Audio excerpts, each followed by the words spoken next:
Brought to you by...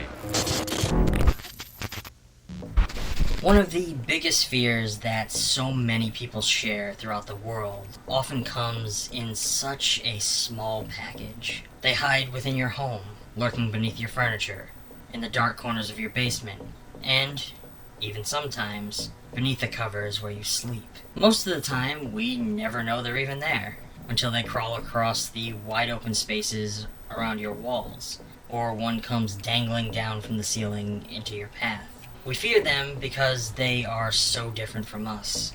8 spindly legs stretching out in all directions, leaving behind webbing to capture their prey. For most of us, they send shivers creeping and crawling down our spines.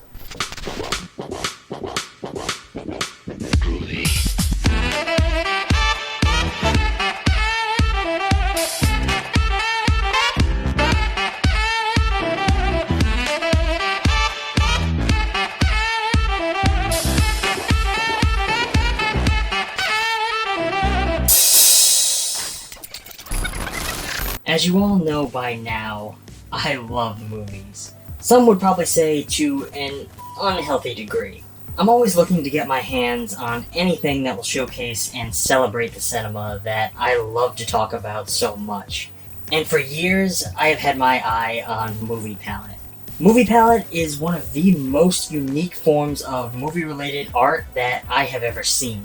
At Movie Palette, they craft colorful paintings of your favorite films. Movie Palette consists of stripes of colors carefully chosen by their team of artists. Every stripe represents a color of a particular scene in the movie, and each stripe is put in chronological order, giving you a perfect representation of your favorite films in one beautiful work of art. Each piece is handcrafted with the highest attention to quality and detail. Movie Palette is an eye-catching and unique piece of artwork that holds a deep secret. Your friends and family will be intrigued by the fascinating story that each Movie Palette has to tell. The designers at Movie Palette use patented technology to determine the most prominent colors from each movie scene.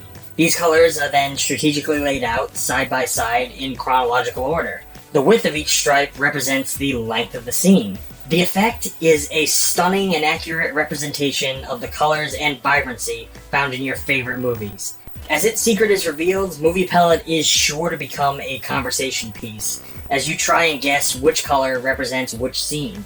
I personally added my favorite Movie Palette to the set of ETF, and I could not be more pleased with my purchase. The best part about these for me is that it's a piece of art that showcases the visual look of a film through the captivating color palette that makes it capture our imaginations. Not often do we see the color of a film so beautifully celebrated, which is why ETF has partnered with Movie Palette to bring you this exclusive offer. Just head on over to moviepalette.com, choose the movie palette of your favorite film, and use the promo code EMBRACE15 at checkout to get 15% off your purchase. That's EMBRACE15 to get 15% off your purchase from Movie Palette. Hello friends, and welcome back to ETF. After a nature photographer dies on assignment in Venezuela, a poisonous spider hitches a ride in his coffin to his hometown in rural California, where arachnophobe Dr. Ross Jennings has just moved in with his wife Molly and young son. As town residents start turning up dead, Jennings begins to suspect spiders, and must face his fear as he and no-nonsense exterminator Delbert McClintock fight to stop a deadly infestation. This film is another to feature an ensemble cast, at least in my opinion. Jeff Daniels, Julian Sands, John Goodman, Roy Brocksmith, Peter Jason, Mark L. Taylor, the list goes on. All of these fine actors make up the small, midwestern town of Canaima, a sleepy little place where the most exciting thing to happen is a squabble over local popularity. This movie opens with gorgeous aerial cinematography of a South American landscape. This opening sequence that introduces us to the main antagonist of the film takes its time to draw out the suspense of its reveal. Director Frank Marshall's approach for the film was to be like Alfred Hitchcock's The Birds. He stated that people like to be scared, but laughing. Like a roller coaster. No one wants to be terrified, which is why the film aims for a slightly comical overtone. This type of mild dark comedy was popular in the 90s.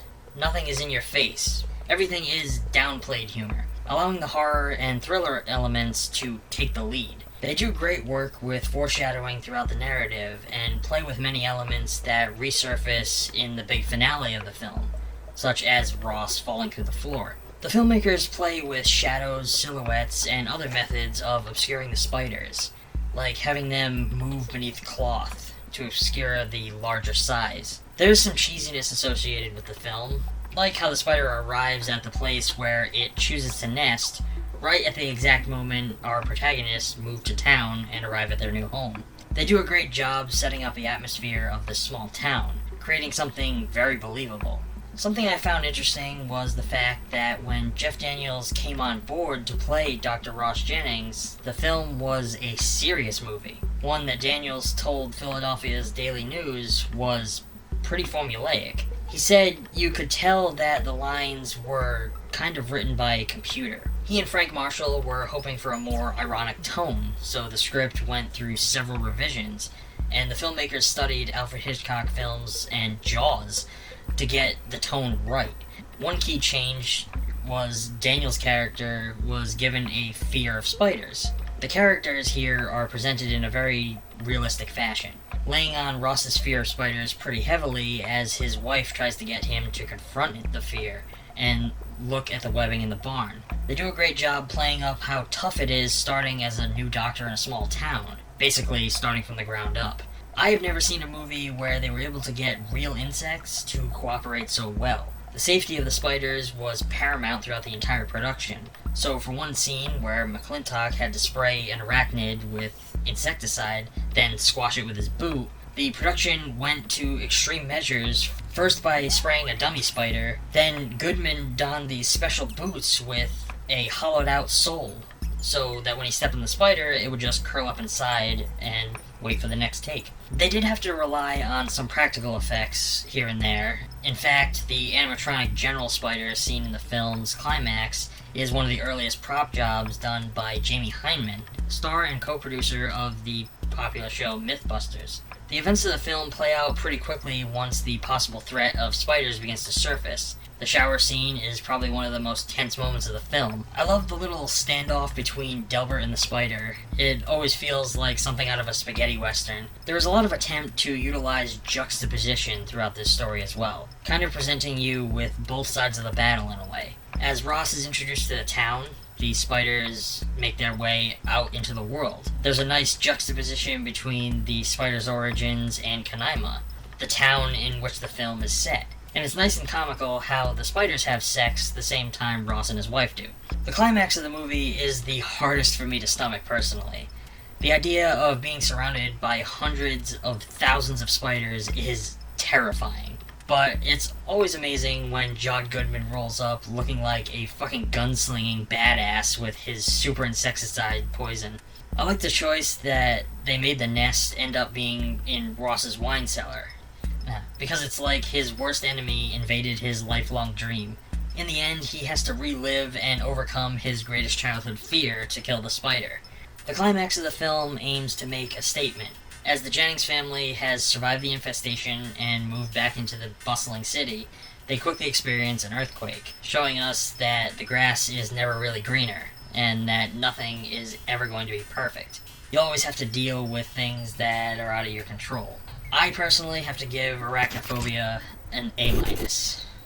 Personally, this is one of those movies that I grew up with. It made an impact on me when I was very young, and it's one I love to revisit from time to time. I love the characters and the performances throughout, even though it has that 90s cheese to it. Watching it this time and doing research into the film, I actually learned so many fascinating things about it. It's a pretty layered dark comedy that doesn't try to set up a franchise or make a quick buck. It actually just does its best to be entertaining in and of itself. I highly recommend it.